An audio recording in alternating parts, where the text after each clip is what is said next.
am headed to my wrap up for the month of February, and I didn't really have a great reading month. I only managed to read 3 books last month, and one of them was an audiobook and 2 of them were physical books, and there was a potential for me to get like 7 books read, but I just didn't put the effort in to get anything read really last month, or really this whole year, because I kind of nearly halfway through March and I've actually been reading quite well for March, but the first 2 months of the year I just haven't been reading a lot. I've just not really been feeling much, and same with like video filming and editing, I just haven't been really feeling like doing it. And I've been spending a lot of time more watching TV or movies or TV shows or doing other stuff besides reading, and it's been great, but I really should try and read more because I do have so many books, and there's also so many new books coming out and just so many things that I want to read and catch up on. I don't want it to be stressful, but it's always going to be stressful trying to get everything done. But I've only got 3 books to show you guys today, and I really do wish I read more, but it's all I've got for you today, and it's going to be a very short wrap up. So the audiobook I listened to was The Hand on the Wall by Maureen Johnson. It only took me 2 days to listen to it because I listened to it in the trip driving to Newcastle and back, because that's like a 7-hour trip. So I listened to like 5 hours on the way there and then like 3.5 on the way back, but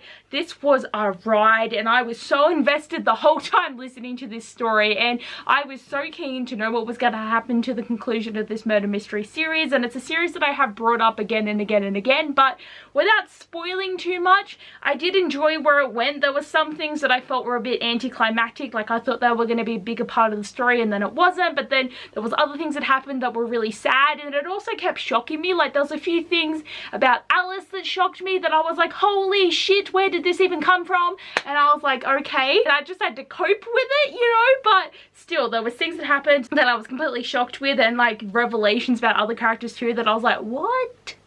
But I do love Stevie. I love how smart she is, and just when it got right into the murder mystery section of it and all the like sneaky, I was just obsessed. So I highly recommend this trilogy, and like I'm so sad that it's finished now, but I still enjoyed it profusely and I just had so much fun with it. Okay, the next 2 books are the books that I read for the Contemporary-a-thon, so if you watched my vlog you're gonna know what these are, but I'm still obviously gonna put them in my overall wrap up. But I didn't really read much out of this readathon. So the first book I read was More Happy Than Not by Adam Silvera, and I'm so excited that I finally read this book, and it is on my list of 12 books I need to read in the year of 2020. So I'm so proud of myself that I finally got to one of them 2 months in. But I really did enjoy this book, but some parts of it were just so sad and devastating that I was like, oh my god. And it's quite slow. Like it's only a 300-page book, but I just feel like there needed to be more action, but it really isn't like an action story.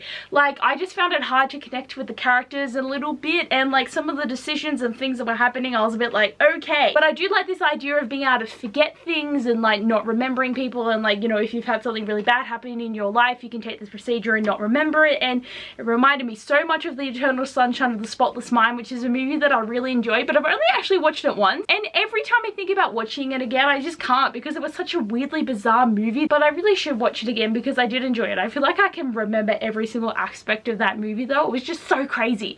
But I am so glad I finally read an Adam Silvera book, and now I can continue on and read some of his others at some point, but I finally read the first one. And the last book I read this month was The Astonishing Colour of After by Emily X. R. Pan, and this was another book on my list of my 12 books to read of the year. So I've read 2, I've got 10 more to go. I think that's like pretty good for me so far, but I did really enjoy this book. It had a really interesting outlook on grief and what happens to people after suicide, and seeing how you kind of cope from it. And our main character Lee doesn't actually think her mother has died. She thinks she's turned into this bird, and she keeps following what this bird wants her to do, and then she ends up going to Taiwan and meeting her grandparents that she never knew, and meeting other people and learning about the culture and the language and what her mother did, and finding out so many interesting details. And like as the book it keeps going, you just get so invested, and like by the end there's things that happen that you're just like, oh my god, what?